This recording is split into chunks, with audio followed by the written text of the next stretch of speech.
Well, good morning. Happy Wednesday. It is Wednesday, the 29th of October. 2 days left for October, and then we're in November. Oh my goodness. Is it just me, or does it seem like the older I get, the more the days fly? As my wife says, the days are long, but the years are short. I think there's a lot of truth to that. Thank you for joining me this morning. Beautiful day. Actually, warmer today. It was like 64 out, and I think yesterday it was 52 or something like that. So it was really nice and beautiful this morning. A little bit of a breeze. Must be some warm air coming in from somewhere. I don't know. Thank you for joining me. Let's see. Let's do our birthdays. We have, believe it or not, several birthdays today. We've got, if I can find it, right there. We've got Alec White. Happy birthday, Alec, Riley Stritzfer, and Kathy Cochran. Happy birthday to all of you. May God richly bless your day. And what else? Today is trash day, so I've got the trash out. That makes me happy. I sometimes forget to take it out before we meet, and then I'm always nervous that the trash will come while we're meeting, but it doesn't typically happen that way. Let's go ahead and do our study. We are in Numbers chapter 10. We're still at Mount Sinai, and the Lord is delivering to Moses several different things, and that today will be no different. Let's just start reading chapter 10, verse 1. The Lord said to Moses, "Make 2 trumpets of hammered silver and use them for calling the community together and for having the camps set out. When both are sounded, the whole community is to assemble before you at the entrance to the tent of meeting. If only one is sounded, the leaders, the head of the clans of Israel, are to assemble before you." So this is early, in the movies that you see of the Southwest, right? The Native Americans would have smoke signals, and that's how they would communicate to each other. I don't even know if that's true, but that's what we learned, right, in the movies and things like that. But in Israel, in ancient Israel, if you wanted to pull the community together, you sounded 2 trumpets. There's 2 trumpets of hammered silver, different pitches, right? So if you hear both trumpets, then all the assembly gathers. If there's just one trumpet, then it's just the leaders of each of the assemblies, are the clans of Israel, will come. This is the great thing about a trumpet is that it carries very, very far. And the same thing with the shofar. The shofar is made out of a ram's horn. The trumpet is made out, believe it or not, they take silver and they hammer it out into a trumpet. I mean, that's pretty good technology for 3,500 years ago. To make a trumpet. And it doesn't have to be fancy. It's probably just you flatten it and then you roll it into a thing and you have some sort of thing to create your embouchure on the trumpet. It's interesting. Today, everything we have is guided by our watches and our smartphones and our computers, and we know everything to the second. But in many, many, many cultures, their seconds don't mean much. Even minutes don't mean much. And you have to imagine for Israel, but for most of human history, before watches and clocks, most people were guided just by kind of where the sun was. And, we're gathering at midnight. We're gathering at twilight. Twilight is always a very, very good fixed time. Sunrise is a very, very good fixed time. And I suppose the sun being directly overhead would be a very, very fixed time. But when they talk about Jesus being crucified on the cross, and they said it was about the 3rd hour or the 6th hour or the 9th hour, I mean, those are just general. It's not to the second. It's just approximate. But they could divide the day into, morning, mid-morning, noon, afternoon, evening, twilight. I mean, those are about as close as they could get. And so your day was ordered by those things. But if you really need everybody immediate and you need their immediate attention, let's sound the trumpet. And we sound the trumpet, everybody comes. In England and most of the West, they would ring a bell. They'd have a bell, and the bell would be rung at certain times. And even today, in some cultures, they'll blow the, like in the Islamic cultures, they'll blow the horn, which brings everybody to prayer. And it's really nice when there's a bell that kind of it communicates to the whole town, this is what we're doing right now. When I was growing up and probably in high school, the organist at our church said, "What is that out there?" And they said, "Well, it's a bell tower." And he says, "But there's no bells on it." And I said, "Well, maybe someday we'll get bells on the bell tower." He's like, "Well, we need to put bells on the bell tower." So they actually put 3 bells on the bell tower at 3 different pitches. And from the organ, you could control the bells. And in a lot of Western culture history, the church bells would signal different things throughout the day. Our church bells, whenever we prayed the Lord's Prayer, all 3 of those bells went on, and then as a call to worship, the 3 bells went on. Other than that, it didn't really, we didn't do it, in some D, T, T, T, T, T, T, T, bum, bum, bum, 3 o'clock. We didn't do that with the church bells. It was a call to worship, and it was when we said the Lord's Prayer. That's kind of cool. I suppose that if you were in a community, a tight-knit community, where everybody's gathered around and everybody's unified under that church, even if you couldn't be in church and those bells go off, you could say, "Oh, and I'm going to say the Lord's Prayer," because everyone else is saying the Lord's Prayer. There's just something about that kind of community that I've always wanted to live in. We in the United States have a separation of church and state, so we don't have. Although before the Constitution, a lot of the communities that were developed here, that were started, were church states, and I just think, in Western culture, there's not much church state anymore. If you go to Europe, they still might ring the bells, but I don't think anybody stops and prays or whatever from that.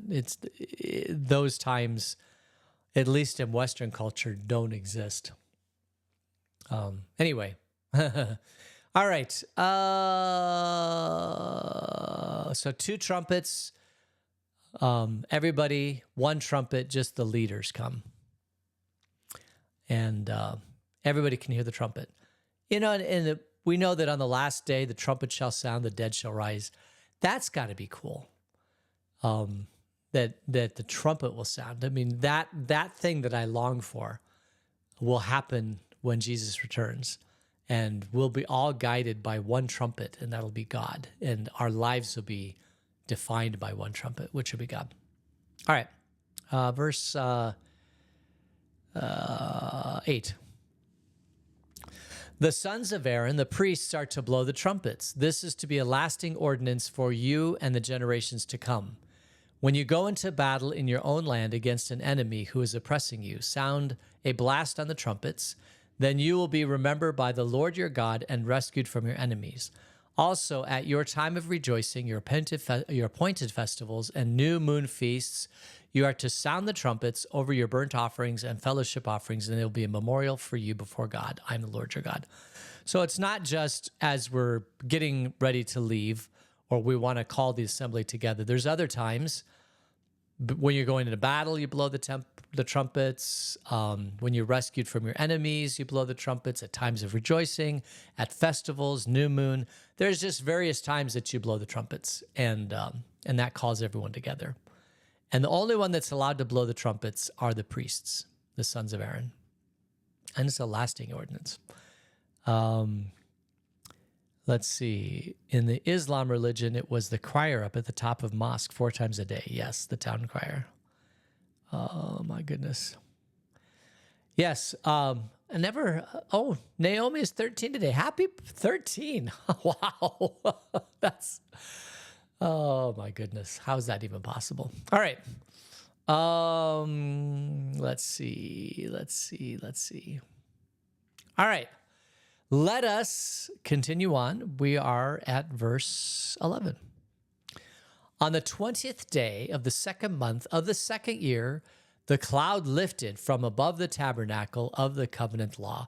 So we've been talking about the laws, the God's ordinances, but now we're kind of getting now we're getting a timeline here.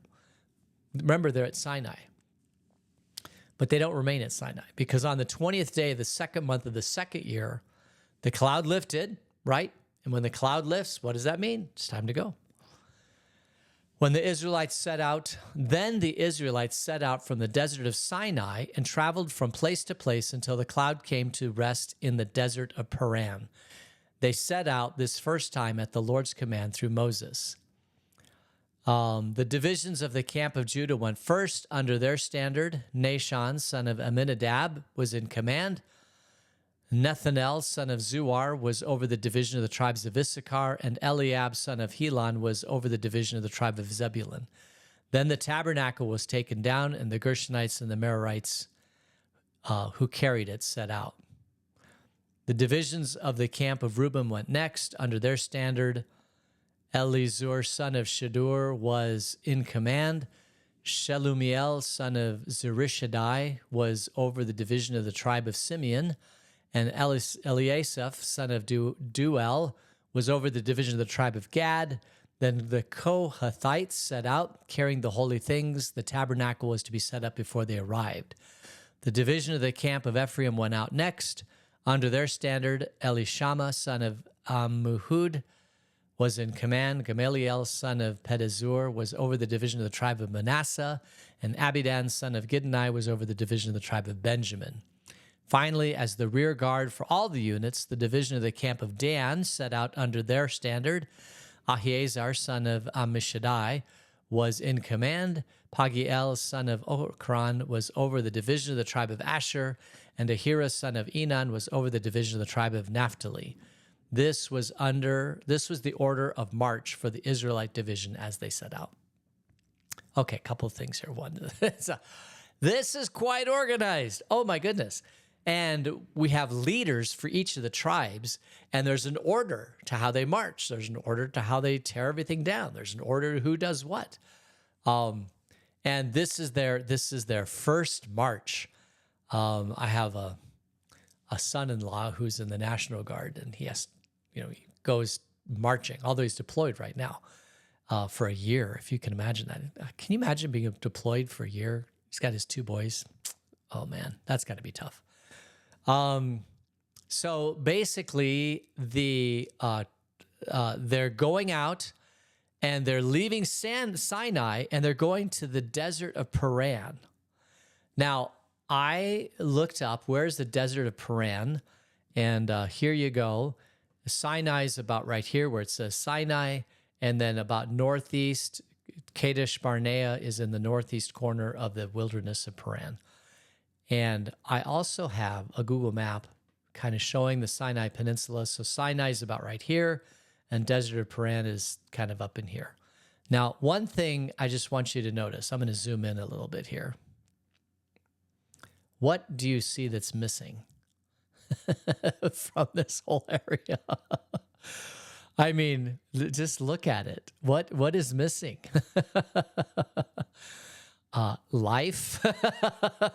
It is desolate. Oh my goodness gracious. There's some trees in here. I think, no, not even in there. It's just a big rock with very little. Let me do this. No, let me do this. Yeah, look at this. There is just not, I don't think, one of these days I may make it over to Israel, but this does not look like it's even habitable.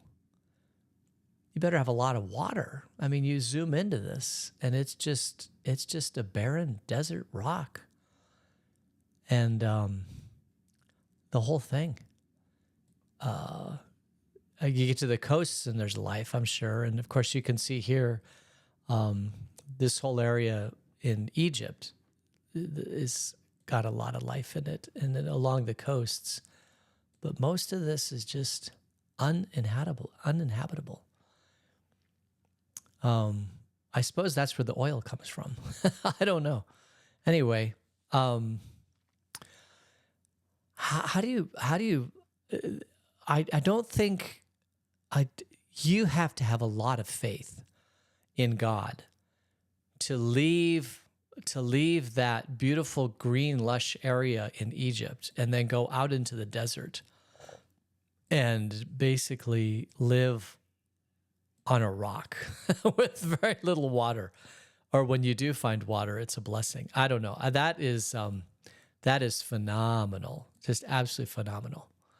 I don't know if many people live in the Sinai Peninsula out in the desert. Just pretty wild. All right. So all the camps have left, and that was the Israelite division. All right.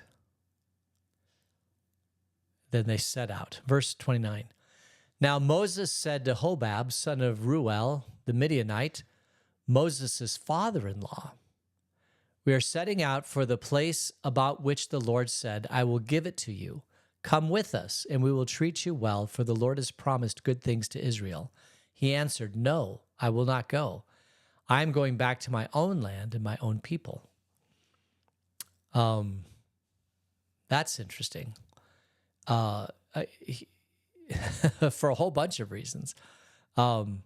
First of all, we now know his father-in-law is Hobab.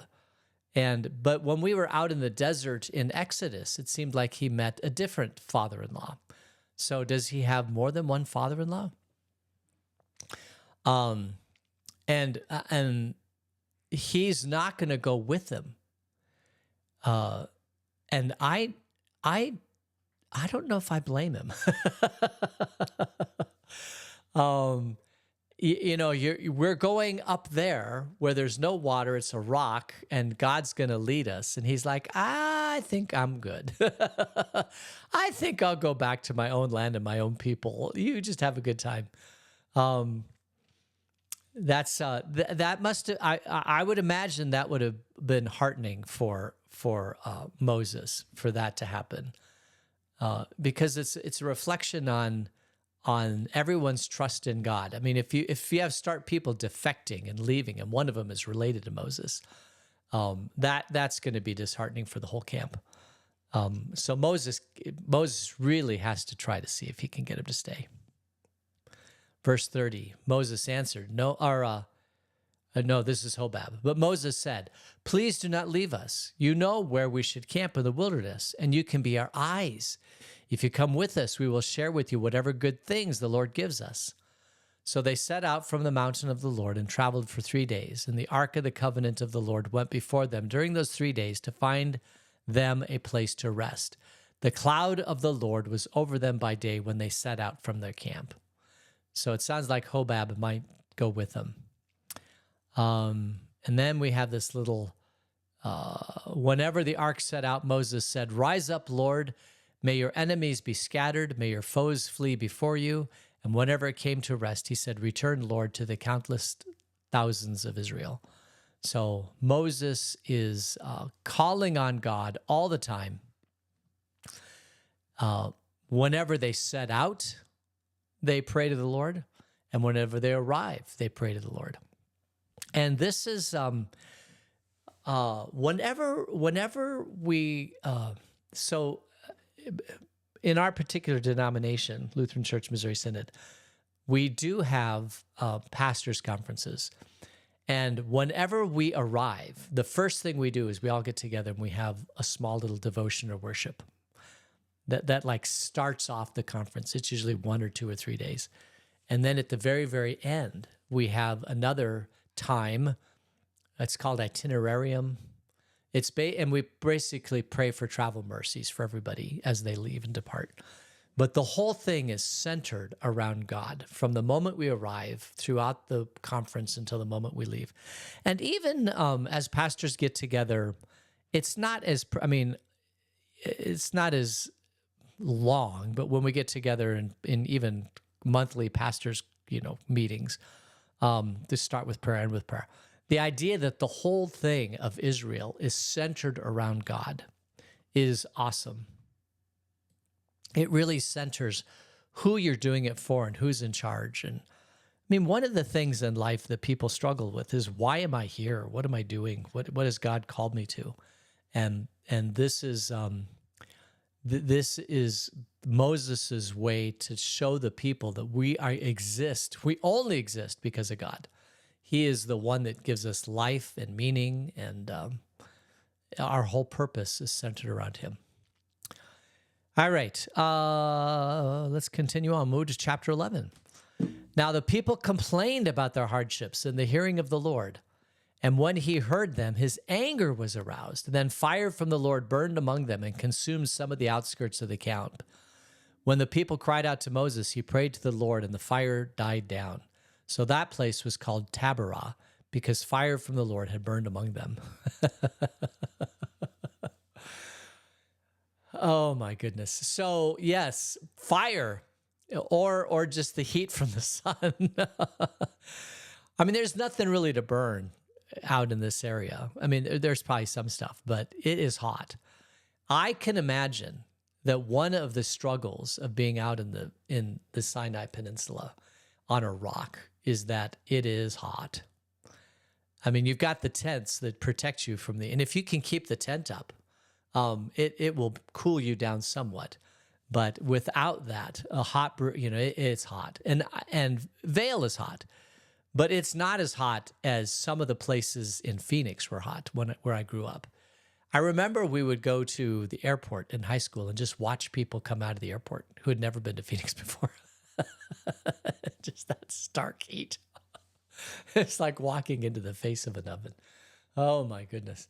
It is hot in Phoenix. Vail is a lot cooler. I know it's only maybe 7 degrees cooler, but it is every degree after 115 you feel every single degree. Or after 110. It is exponentially hotter from 110 to 111. But in the shade, it's not as bad. And drink lots of water. But the God sent this fire, burned because he was angry at them. But Moses said, Lord, stop the fire. And so he stopped the fire. That place was called Taberah. I wonder if I could find Taberah. Hold on just a second. Biblical Taberah. Taberah Ministries Church is not, that one is in Malaysia, so it's not that. Nope, I can't find it. So somewhere near the desert of Paran is Taberah, and that's where they were. Somewhere in the, let's see if it's here. Edom, Elisha, let me show you what I'm looking at. Kadesh Barnea, wilderness of Shur. They leave here at Sinai. Yeah, they wander a lot. And they're just wandering around in the desert. Okay, God, tell us where you want us to go. Where is the promised land, the land flowing with milk and honey? All right. I think we'll leave it there. And they're going to get hungry. And so we'll see what God does there. They're going to get thirsty. All right, let's close in prayer. Gracious God, thank you for this beautiful day, and keep us safe until we meet again. In Jesus' name, amen. And thank you, all of you online, for joining me. I appreciate it. And